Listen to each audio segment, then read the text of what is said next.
Audio Jungle. আসসালামু আলাইকুম। বিশ্বের গুরুত্বপূর্ণ আন্তর্জাতিক সংবাদে আপনাদের সাথে আছি আমি ওমর ফারুক। শুরুতেই সংবাদ শিরোনাম। গাজায় বিদেশি বাহিনী মোতায়েনের প্রস্তাব প্রত্যাখ্যান করল হামাস। নেতানিয়াহুর বিরুদ্ধে গ্রেফতারি পরোয়ানা জারি করেছে তুরস্ক। 34 বছর বয়স্কেও মামদানি নিউ ইয়র্কের মেয়র নির্বাচিত। গত রাতে নিউ ইয়র্কে আমাদের স্বাধীনতা সার্বভৌমত্বের একটুখানি হারিয়েছি বলেছেন ট্রাম্প। সৌদি আরবের 48টি F-35 কেনার অনুরোধে অগ্রগতি। মিশরের সাথে $35 বিলিয়ন গ্যাস চুক্তি স্থগিত করল ইসরায়েল।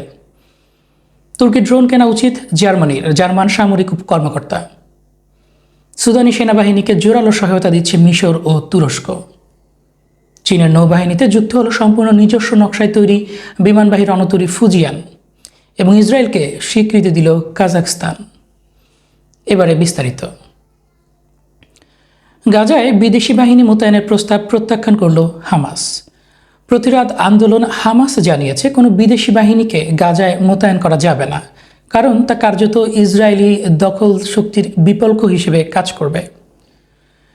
প্রেস টিভির খবরে বলা হয়, হামাসের পক্ষ থেকে স্পষ্ট জানানো হয়েছে যে গাজার নিরাপত্তা ও শাসন নিয়ে কোনো বিদেশি শক্তির হস্তক্ষেপ তারা মেনে নেবে না। নেতানিয়াহুর বিরুদ্ধে গ্রেফতারি পরোয়ানা জারি করেছে তুরস্ক।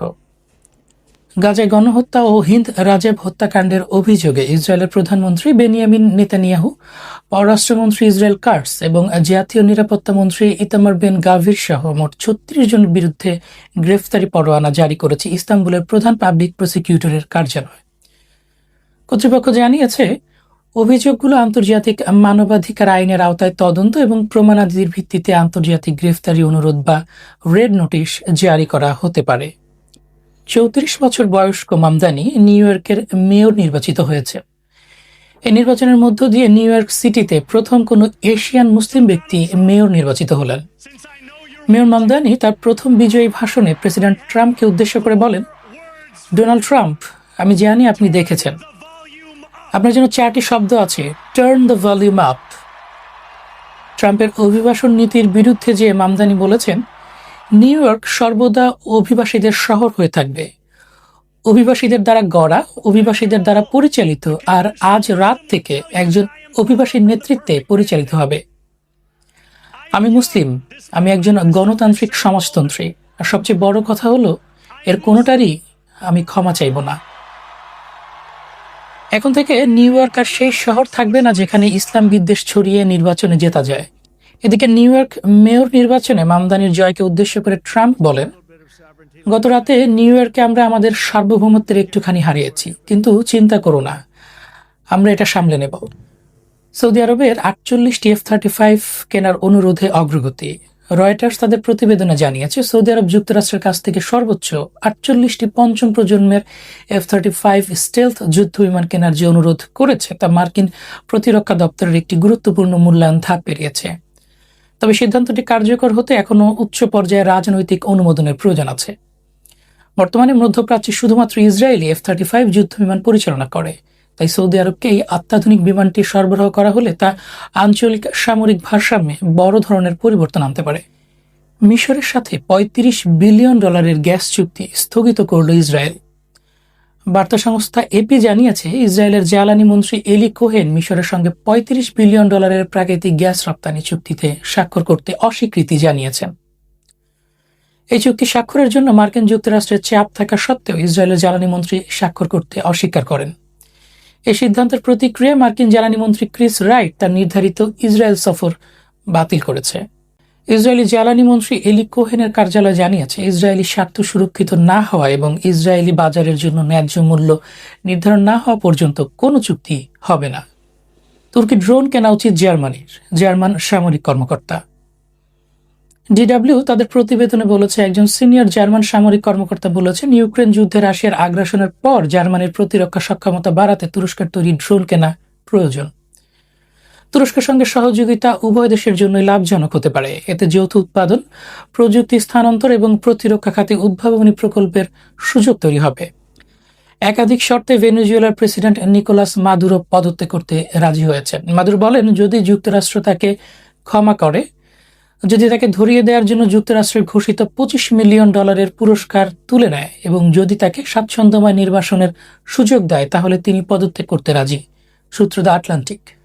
সুদানি সেনাবাহিনীকে জোরালো সহায়তা দিচ্ছে মিশর ও তুরস্ক। সংযুক্ত আরব আমিরাত সমর্থিত আরএসএফ বিদ্রোহী জঙ্গি গোষ্ঠীর দারফুর ও কর্ডোফান অঞ্চলে ব্যাপক মানবাধিকার লঙ্ঘন ও আল ফাশা শহর দখল করার পর মিশর ও তুরস্ক সুদানের সেনাবাহিনী SAF এর প্রতি সহায়তা বাড়িয়েছে।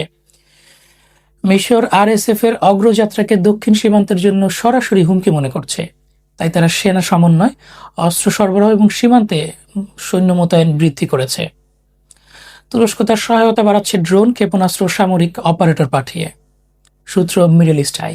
সুদানের বিদ্রোহী সশস্ত্র বাহিনী র্যাপিড সাপোর্ট ফোর্সেস আনুষ্ঠানিকভাবে যুক্তরাষ্ট্র নেতৃত্বাধীন যুদ্ধবিরতি প্রস্তাবে সম্মতি জানিয়েছে। মার্কিন দূত টম পেরিয়েলও বলেছেন এটি সহিংসতা কমানো মানবিক সহায়তার প্রতি একটি গুরুত্বপূর্ণ পদক্ষেপ। সুদানি সেনাবাহিনী এখনও আনুষ্ঠানিক প্রতিক্রিয়া জানায়নি, সূত্র দ্য গ্লোবাল আই। চীনের নৌবাহিনীতে যুক্ত হল সম্পূর্ণ নিজস্ব নকশায় তৈরি বিমানবাহী রণতরী ফুজিয়ান। এটি দেশটির তৃতীয় রণতরী হলেও সম্পূর্ণ নিজস্ব নকশায় তৈরি প্রথম বিমানবাহী রণতরী। ফুজিয়ান রণতরীতে রয়েছে ইলেকট্রোম্যাগনেটিক ক্যাটাপাল সিস্টেম, যা যুক্তরাষ্ট্রের আধুনিক ক্যারিয়ারগুলোর মতোই উন্নত প্রযুক্তি। এর মাধ্যমে একসঙ্গে একাধিক যুদ্ধবিমান দ্রুত গতিতে উড্ডয়ন করতে পারবে। এই রণতরী থেকে J-35 স্টেলথ ফাইটার জেট ও KJ-600 বিমান উড্ডয়ন করতে সক্ষম। যুক্তরাষ্ট্রের কংগ্রেশনাল বাজেট অফিস CBO বিদেশি হ্যাকারদের দ্বারা আক্রমণের শিকার হয়েছে বলে ধারণা করা হচ্ছে, সূত্র ওয়াশিংটন পোস্ট। ইসরায়েলের প্রধানমন্ত্রী বেনিয়ামিন নেতানিয়াহু বলেছেন, যদি ইসরায়েল এখানে না থাকতো তাহলে মধ্যপ্রাচ্য বলতে কিছু থাকতো না। ইরানের অধীনে 2 সেকেন্ডের মধ্যে এটি ভেঙে পড়ত। অপরদিকে কাজাকিস্তান আব্রাহাম চুক্তিতে যোগ দেওয়ার ও ইসরায়েলকে স্বীকৃতি দেওয়ার পরিকল্পনা করছে। প্রেসিডেন্ট তোকায়েভ ট্রাম্পের সঙ্গে বৈঠকের পর এই সিদ্ধান্তের ঘোষণা দিতে পারেন, সূত্র এক্সিওস্ট। যুক্তরাষ্ট্রের হাতে কাজাকিস্তানের খনিজ সম্পদ তুলে দিল প্রেসিডেন্ট টোকায়েভ। ওয়াশিংটন সফরে কাজাকিস্তানের প্রেসিডেন্ট টোকায়েভের উপস্থিতিতে কাজাকিস্তান ও যুক্তরাষ্ট্র গুরুত্বপূর্ণ খনিজ সম্পদ নিয়ে সহযোগিতা জোরদারি একটি সমঝোতা স্মারক স্বাক্ষর করেছে। দর্শক, এই ছিল এখনকার মতো সর্বশেষ সংবাদ। আমাদের পরবর্তী সংবাদ পেতে লাইক, কমেন্ট, শেয়ার এবং সাবস্ক্রাইব করে সাথেই থাকুন। আল্লাহ হাফেজ।